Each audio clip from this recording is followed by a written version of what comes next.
Not that loud, just project.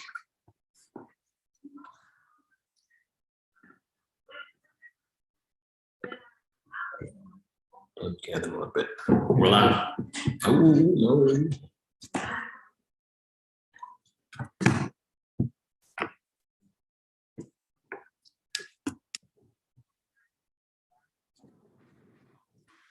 Some technical difficulties. We are live together. Yep. Good now. All right, everyone. Thank you for joining us. So we now have another episode where we are together. In person, baby. That's right. Welcome to this episode of the Risk Reward Show. My name is Chris, and as usual, I am joined by Derek. And we're here to help you all find the upside in your business ventures, in your careers, and in your personal lives.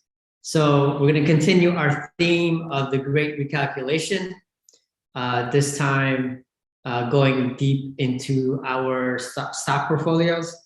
But before we do, we're going to start off with our weekly rewind. And I think this first one that we'll bring up is going to be very, very resonant to all of you who have ever lost the job or gotten fired. So the real estate company Better.com recently fired 900 people. I believe that's approximately 10% of the workforce. But I think the greatest critique is not the timing, it's how they did it. So there was no warning. They were called into a very brief Zoom meeting and they were announced that they were let go. They did not have access to their computers. They didn't have time to say goodbye to their colleagues who were also being let go. And then the only notice was that HR would get back to them on next steps, like severance pay and things of that sort. So Derek, for the audience out there, was wondering how you felt about what Better did. I feel like just like you said before, the way they did it was like the worst part. Putting everybody on a Zoom, like being fired through Zoom, I think that sucks. The CEO, the way how he was talking, he was just like, this is the second time I've ever had to do this. Basically, you were all let go effective immediately. I'm like, damn. And I feel like that's just, one, it's 3 weeks before Christmas. So people already are planning what their next check would probably go towards. So the fact that you took that away from them at like that time, I mean, that's kind of, just like crappy. I think another thing is just when you watch the actual video, like you can hear there's this video that I saw, I believe it was on WorldStar, but you heard like in the person's voice, like, when you get that knot when you're about to start crying, like you can hear that. So that just goes to show like how like hurtful like this really is, and especially at during the holidays to where it's the worst time ever. But something that they did say is that they'll have health insurance for the next like 3 months, but that doesn't equate to you just ripping someone from their job 3 weeks before Christmas. So I'm actually crafting a LinkedIn post about lessons learned here. So one of the lessons is for leadership, don't do it this way. Don't be so unemotional about this decision, because whether you like it or not, people really have emotional ties to their jobs. So when you see companies using words that are, kind of like family and things of that sort, I'm not one to buy into that, but other people do. But for the employees out there, especially like new hires, don't fall for the marketing. Don't fall for the core values focus. So core values is actually beneficial to companies and senior leadership, when they have to fire, because now they can point to the core values, like you didn't fit core values, it makes it easier to fire, right? So it's a tool that they can lean on that makes it easier to let you go. And all this talk about family goes out the window when folks have to make cuts. As far as the timing, I don't think better could have helped it. So you could have dragged it on till after Christmas, but then it would still be like, oh, right before the new year. Like the timing here doesn't matter. Right. So I think that's a little bit over emotional. It had to be done. It's the way it was done, which was awful. I think it's without regard for like people's humanity. And how people feel about their work. But it's a lesson for everyone, and I will share that LinkedIn post. I think there's a lot of lessons to be learned from this one. Looking forward to it.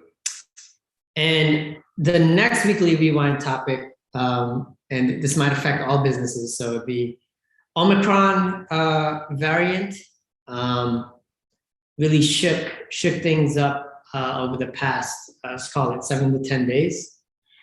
So the initial reports from the media were, it was reported in South Africa, but subsequently it was stated that actually earlier than the South African report, it was reported in Europe.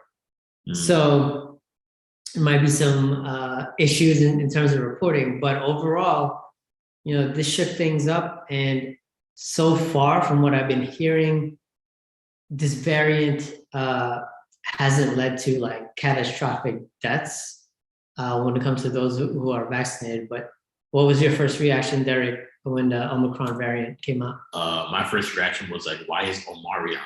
I saw Twitter. But it's the Omicron. So that was like a good, I feel like a soft, something not so like, rough and cruel, but that was kind of like a soft laugh. So for me, I haven't read like any of the initial reports about it, but I do know I've heard the reports of like where like it just like stemmed from. But what I've seen so far is the fact that you had employers who were thinking about opening up early next year. Now they're pushing that date back because they want to see what happens with this. They want to make sure that everybody's safe, make sure that there's no crazy death rates and stuff like that. But I do think the fact that a lot of people did receive the vaccination, that's probably why it's not going as rampant as it did, when COVID first came. So I think that's a good sign. So I think there is, the fact that there's that protection around it. People are, dying as quickly and like as much as they did in the past, but still something that people should be worried about. But I do want to see how this plays out with regards to like I guess like the working world. Know that yes, dates are going to be pushed back, but what else is coming? Are there going to be new mandates? Do you have to have your boosters now? So just waiting to see like what happens with that. And for me, like just what you just said there in terms of boosters, it makes me want to get the booster ASAP. And again, it's not that it would prevent me from getting this variant or the Delta variant. I just want to, again, take into account, minimize the downside so that, I don't get severely ill and like from whatever variant. So I had the thought that we might be living for the rest of our lives with some form of COVID, and we'll adapt. I think it did shake up a lot of people, kind of like a not again. But hey, this is Mother Nature at work.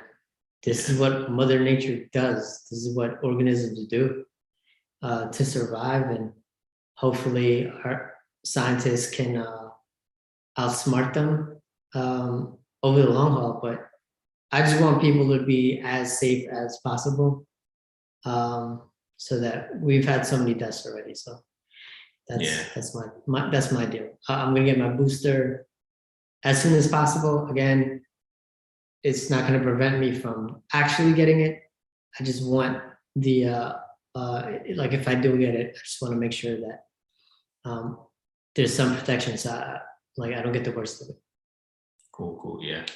Yeah, and so with the Omicron variant, I think it's a great transition to our main topic, the great recalculation. So when it comes to our stock portfolios, we were hit over the past month.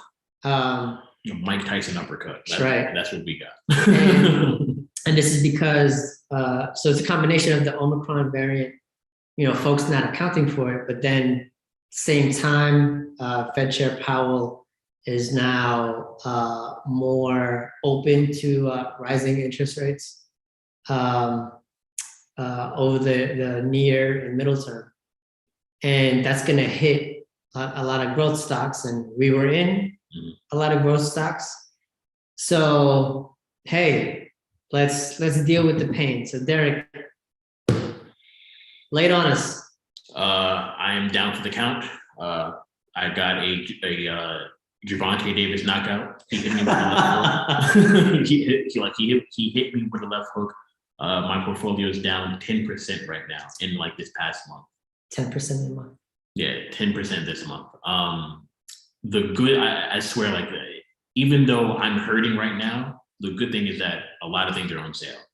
I feel like the second the news broke about this new like variant, everyone started to sell, and I just saw my, like I just saw red, and I just saw stuff going down. At first, I was like, "Whoa, like what's happening?" Then I checked in, like I saw that, and then I started to understand, like, okay, this is gonna happen for probably like another like month or so. So, with any profits that I did have, I definitely took them out like ASAP.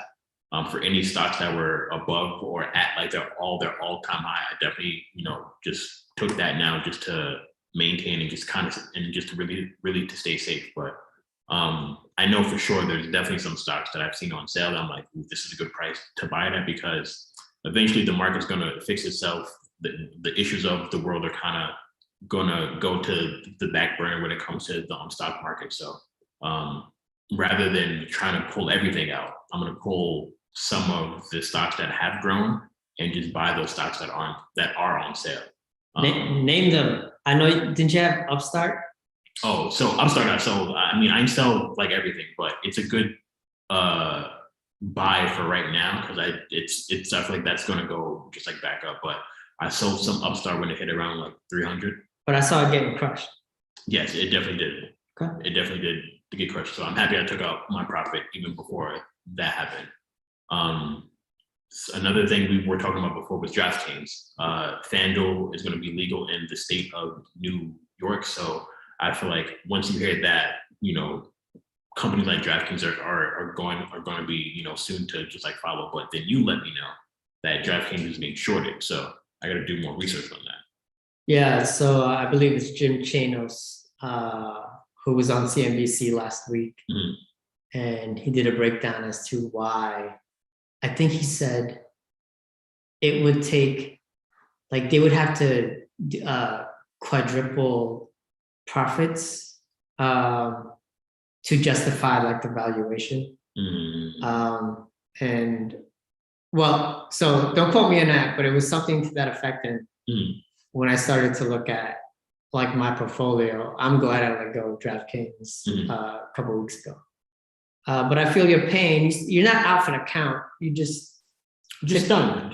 That's all. Stunned, right? Right now, but I'm on the ropes. Yeah. but it made you recover and reassess, right? And here, what we have is, in the broader picture, we were recalculating this year what we should do with our investments. And remember when we broke it down in a previous episode, we had a certain allotment of our assets, so our asset allocation episode.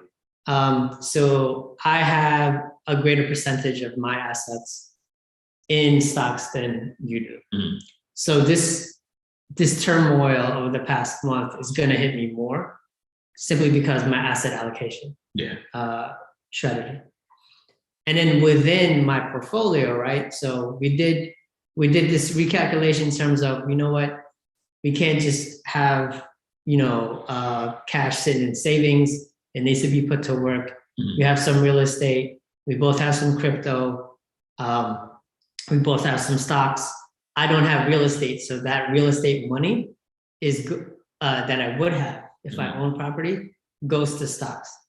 So that was our great recalculation in the macro level. And then on a micro level, we have to look at our portfolios, right? So what kind of stocks did we like? We're fairly young. So we were looking at the growth stocks, tech stocks, and I was over indexed on that. So when you throw in the Omicron variant, which would hit a lot of like the reopening stocks and industrials, so that it hit that. But then the potential for rising interest rates a lot sooner than some people thought, that would hit growth stocks, right? So rising interest rates is generally good for value stocks, not for growth stocks that are like, you're hoping for. I mean, you see like growth in terms of like users, customers, but the profits won't really roll in until like later down the line. Like those types of companies, those are the ones that got hit. I just happen to have a lot of them. And I did have it spread out between them. But here's the thing. I also had options. And I guess, so pros would probably call me stupid, stupid positions in options because they were just naked calls. So it was a binary, like if it's going up, then it's great. If it's going down, then it's not so great. So I got caught in that week. However, I did have like a longer duration ones. So they don't expire till like the very end of December or like into January. So I can afford to hold on to them a little bit more. Hopefully there's a bounce back. But I got killed with my options positions. Now, luckily I have this rule where I don't put one options trade that's more than 2% of my entire portfolio. That way, if it's even a streak of bad calls, I don't get totally demolished. But can't deny it. So I'm down, I want to say like 15%, a little more than 10 for the month. From the very top of like earlier this year, my all-time highs, I'm actually down 30%. Damn. Right. So here's the deal with that. When you take the escalators up, but I was trying to take the elevator up. I was trying to hurry and get to, $1 million status, right? I thought I saw an opening, but then I got caught in, I want to say May, right? As the first one, like, damn. And that's when I took my first hit. And then this is like the next hit. And that's why I'm down like 30 from the all-time highs. But I think back to just 18 months ago, I was cut down 40% because of the original COVID. Yeah. Right. And I saw how I bounced back. And that's why on this way down, like late last week, I bought more. Yeah, like this downtrend won't last for long. And you better believe things are gonna go right back up. So I can't actually say that, right? So because we are still pretty pricey, but the stocks that I looked at and I was in, they took such a hit. They took like 50, 60% hits. That's when it just goes straight down. Yeah. and like, you know what? Some of these are like good companies, so I'll give it a shot. So yeah. I know which companies I like from my list. I think I'm going to do a better job going for quality companies. I went for some risky companies, but I've learned my lesson. Like I took just enough pain to be like, you know what? It's only one way to get rich, slowly. So that's our takeaways in terms of that. But feel free to comment like how you're doing, or if you want to trade some notes regarding the stocks that we like. Yeah, So definitely let us know if there's any stocks that you have that we should definitely be taking a look at. Mentioned DraftKings is one of yours. Yeah. For me, I bought more cybersecurity stocks. So CrowdStrike, I got into. I got into Uber, trying to buy more before it bumped up today. So today was a nice day, but I didn't get as much of a bump as I wanted. What other? Lemonade. Lemonade went from like a high of 188 earlier this year, and I think I got it at 41. Oh wow, they do insurance, right? Yeah. And at last check, I thought it shot up to like 45 today. So quick money on that one I made, but still feeling the pain. I think I'm recalculating now, like, hey, I need to relax with the options, pick my spots. But I did, sell enough where I had cash to like pile into a few things. Okay. Yeah. So, for me, it's just riding this downtrend for now. Hopefully we pick some winners. Yeah. And that leads us to our last segment, the right move right now. So for me, it's actually revisiting your stock holdings and kind of asking yourself, like, what made you buy a certain stock in the first place, right? If that thesis is still intact, then typically that might be a stock to, dollar cost average in, so buy more on the way down. For me, it was an opportunity for me to get into some new positions. I got rid of some old winners, some losers, saved up the cash so that I can pounce, but that's how I'm playing it. But I'm going back to, again, what's my thesis here? And by doing that, you get to remove the emotionality that might force you to like sell everything. And then you sell everything on a day where like, oh, it goes up. Yeah. Right. And I'm still playing for a Santa Claus rally. So the year end into January, I still think that historical trends will bear that out, that it'll go up. So that's where I put my money where my mouth is. Okay. For me, right move right now, we spoke about it earlier. But I'm not gonna say buy the dip, but you should recommend it. I highly recommend it. Not only are stocks on sale, but also is crypto.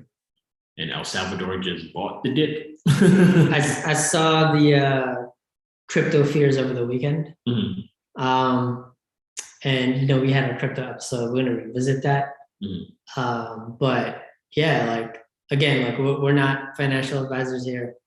I think we're speaking out of like what we have been doing. We're just two guys who like making money. Yeah, or at least try. Definitely not this month. Didn't work this month, but yeah, I was looking into some cryptos. Actually, off air, I'll ask you a few things about that. All right, sounds good. Sounds good. But thank you again for joining us, and I welcome all of you to follow Risk Reward Show. Send in some comments and some questions because we're trying to figure out our portfolios too. But I think a lot of our theses are still intact. So we're gonna hang in there with our long positions, maybe hedge a little bit more. I should have kept my hedge on. But for all of you, we hope we can help you find the upside in your careers, your business ventures, in your money. Most importantly, your money. And we'll see you all next time. All right. See you soon.